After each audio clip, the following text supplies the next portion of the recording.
ఆచి chicken masala. Iran కు మరో వార్నింగ్ ఇచ్చింది ఇజ్రాయెల్. యుద్ధం భయంకరంగా జరుగుతున్న నేపథ్యంలో ఇరాన్ కొత్త సుప్రీం లీడర్ ముజ్తబా ఖమేనీని వెతికి పట్టుకుని చంపేస్తామని ఇజ్రాయెల్ మిలిటరీ హెచ్చరికలు పంపింది. ఇజ్రాయెల్ కు ముప్పు కలిగించే ఎవరినైనా లక్ష్యంగా చేసుకోవడాన్ని కొనసాగిస్తామని స్పష్టం చేసింది. తమ దేశానికి వ్యతిరేకంగా చేయి ఎత్తిన వారు తమ నుంచి తప్పించుకోలేరని, అలాంటి వాళ్లను వెంబడిస్తామని స్ట్రాంగ్ వార్నింగ్ ఇచ్చింది ఇజ్రాయెల్ మిలిటరీ. వెతికి పట్టుకుని వాళ్లను హతమారుస్తామని పేర్కొంది. ఇరాన్ కొత్త సుప్రీం లీడర్ ముజ్తబా ఖమేనీ ఏ మూలన దాక్కున్నా బయటకు తీసుకువచ్చి చంపేస్తామని తెలిపింది. అయితే ముజ్తబా ఖమేనీ ఆచూకీపై తమ వద్ద ఎలాంటి సమాచారం లేదని పేర్కొంది ఇజ్రాయెల్ దాడి నేపథ్యంలో గాయపడిన ముజ్తబా ఖమేనీ రష్యాలో చికిత్స పొందుతున్నట్టు ప్రచారం జరుగుతోంది.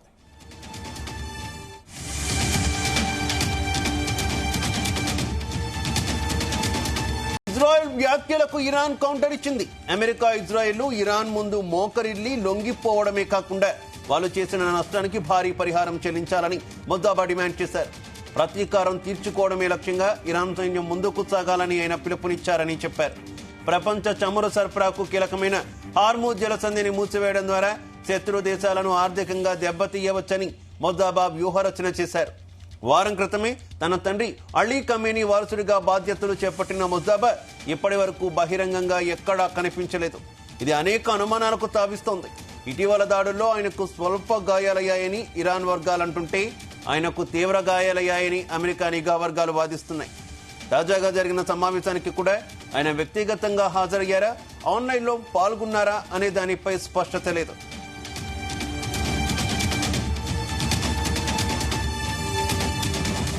ఇక ఈ యుద్ధం కారణంగా ఇప్పటికే వేల మంది ప్రాణాలు కోల్పోయారు. హార్మూజ్ జలసంధి మూసివేత భయాలతో ప్రపంచవ్యాప్తంగా చమురు ధరలు ఆకాశాన్ని తాకే ప్రమాదం ఉంది. ఇదిలా ఉండగా అమెరికాలోని డొనాల్డ్ ట్రంప్ ప్రభుత్వం దౌత్యపరమైన చర్యలను తిరస్కరించడంతో పరిస్థితి మరింత ముదురుతోంది.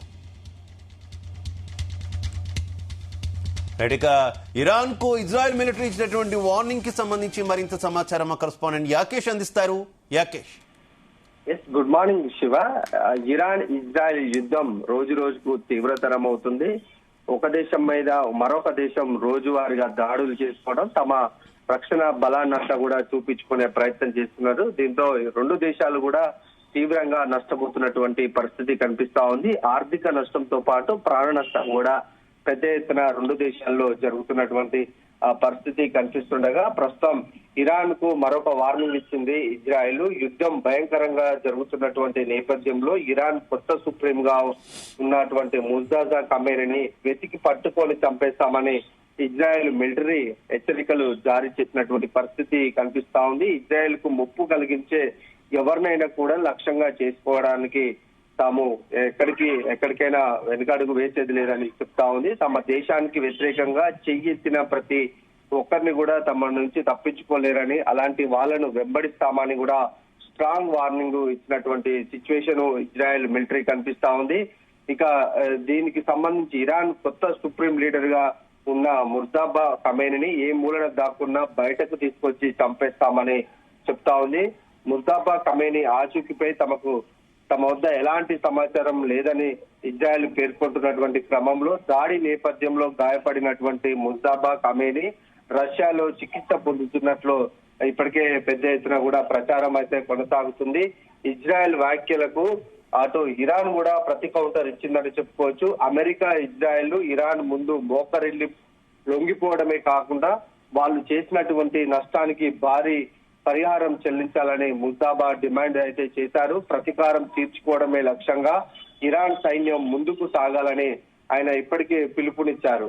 ప్రపంచ చమురు సరఫరాకు కీలకమైనటువంటి హార్మూజ్ జలసంధిని మూసివేయడం ద్వారా శత్రు దేశాలకు ఆర్థికంగా దెబ్బతీయవచ్చని ముజ్తబా వ్యూహరచన కూడా చేసినట్టు తెలుస్తా ఉంది. ఇందుకోసం వారం క్రితమే తన తండ్రి అలీ ఖమేనీ వారసుడిగా బాధ్యతలు చేపట్టినటువంటి ముజ్తబా ఇప్పటి వరకు బహిరంగంగా ఎక్కడా కూడా కనిపించలేదు.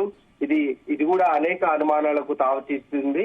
ఇటీవల దాడుల్లో ఆయనకు స్వల్ప గాయాలయ్యాయని ఇరాన్ వర్గాల చెప్తుంటే, ఆయన తీవ్ర గాయాలయ్యాయని అమెరికా నిఘా వర్గాలు కూడా వాదిస్తున్నాయి. అయితే ఇటీవల జరిగినటువంటి సమావేశానికి కూడా ఆయన వ్యక్తిగతంగా ఎక్కడ హాజరయ్యలేదు. ఆన్లైన్ లో కూడా పాల్గొన్నారా అనే దానిపైన కూడా ఒక స్పష్టత అయితే లేదు.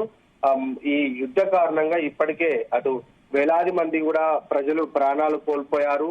హార్మోజ్ జలసంధి మూసివేత భయంతో ప్రపంచవ్యాప్తంగా కూడా చమురు ధరలు ఆకాశాన్ని తాకే పరిస్థితి కనిపిస్తా ఉంది. అమెరికాలోని డొనాల్డ్ ట్రంప్ కూడా దౌత్యపరమైనటువంటి చర్చలను తిరస్కరించడంతో పరిస్థితి కూడా ప్రస్తుతం కొంత సీరియస్ గా మారింది అని తెలుస్తా ఉంది. రెండు దేశాలు కూడా ఎక్కడ కూడా సంధికి రావడం లేదు. ఎక్కడ కూడా మధ్యవర్తులు వచ్చినప్పటికీ కూడా రెండు దేశాలు పట్టు వేయడం లేదు యుద్ధం మీద. రోజువారీగా పెద్ద ఎత్తున కూడా దాడులు చేసుకోవడంతో గత నెల 28వ తేదీన ప్రారంభమైనటువంటి యుద్ధం ఇంకా కొనసాగుతుంది. రోజు రోజుకి కూడా ఇది తీవ్రంగా మారుతున్నటువంటి పరిస్థితి. ఇప్పుడు ఈ వార్నింగ్ల నేపథ్యంలో కూడా రెండు దేశాల్లో కూడా ఉద్రిక్త పరిస్థితులు నెలకొన్నాయి. ఎప్పుడేం జరుగుతుందో అని కూడా అటు దేశ ప్రజలు కూడా ఆందోళనలో ఉన్నట్లు అర్థమవుతుంది. అయితే ఇరాన్ కు ఇజ్రాయెల్ ఇచ్చినటువంటి ఈ కౌంటర్ తోటి ఆ ప్రపంచ దేశాలు కూడా ఆందోళనకు గురవుతున్నాయి. ఎందుకంటే గల్ఫ్ దేశాల్లో యుద్ధ నేపథ్యంలో అన్ని రకాల వస్తువులపై అటు ఇక్కడ ఇతర దేశాల నుంచి ఎగుమతులు దిగుమతులు ఆ నుంచి కూడా ఎగుమతులు దిగుమతులు ఆ వస్తువుల మీద కూడా పెను ప్రభావం చూపే అవకాశం కనిపిస్తా ఉంది. ఇప్పటికే డీజిల్ పెట్రోల్ ధరలు కూడా కొంత పెరుగుతున్నటువంటి నేపథ్యం కనిపిస్తా ఉంది. ఈ యుద్ధం కనుక ఇంకా కొనసాగితే మాత్రం ఆకాశాన్ని తాకే పెట్రోల్ ధరలు చూసే అవకాశం ఉంది. ఇప్పటికే ఆ గ్యాస్ ధరలకు సంబంధించి భారీగా పెరిగిపోయాయి. అటు గ్యాస్ కూడా రాని నేపథ్యంలో కమర్షియల్ వంట గ్యాస్ 2 సిలిండర్లకు కూడా పెద్ద ఎత్తున కూడా సరఫరా తగ్గిపోయింది. దీంతో దేశవ్యాప్తంగా భారతదేశానికి ఇది పెద్ద ఎఫెక్ట్ గా పడుతా ఉంది. భారతదేశంలో ఇప్పటికే గ్యాస్ కొరత ఏర్పడుతుంది. కేంద్రం కొంత దాన్ని తగ్గించే ప్రయత్నం చేస్తున్నప్పటికీ కూడా ఈ యుద్ధ పరిస్థితులు ఇప్పుడు జరుగుతున్నటువంటి పరిణామాల నేపథ్యంలో ఇంకా యుద్ధం కొనసాగే అవకాశం కనిపిస్తా ఉంది. ఇప్పట్లో ఈ యుద్ధం ముగిసే అవకాశం లేకున్న నేపథ్యంలో ఈ గ్యాస్ ధరలు, పెట్రోల్ ధరలు, నిత్యావసర ధరలు అనేక ధరలు కూడా పెరిగి ప్రజల మీద ఆర్థికంగా పెను భారం పడే అవకాశం కనిపిస్తా ఉంది. ప్రస్తుతం రెండు దేశాలు కూడా వార్నింగ్లు ఇచ్చుకున్నటువంటి నేపథ్యంలో ఎప్పుడేం జరుగుతుందో తెలియని పరిస్థితి అక్కడి ప్రజల్లో కనిపించింది. అటు ఇరాన్ లో కూడా చాలా మంది చనిపోయారు. ఇజ్రాయెల్ లో కూడా అదే పరిస్థితి ఉంది. అటు సామాన్య ప్రజలతో పాటు మిలిటరీకి సంబంధించినటువంటి వారు కూడా చనిపోయినటువంటి క్రమంలో రెండు దేశాలు కూడా ఈ యుద్ధాన్ని చాలా సీరియస్ గా తీసుకున్నాయి.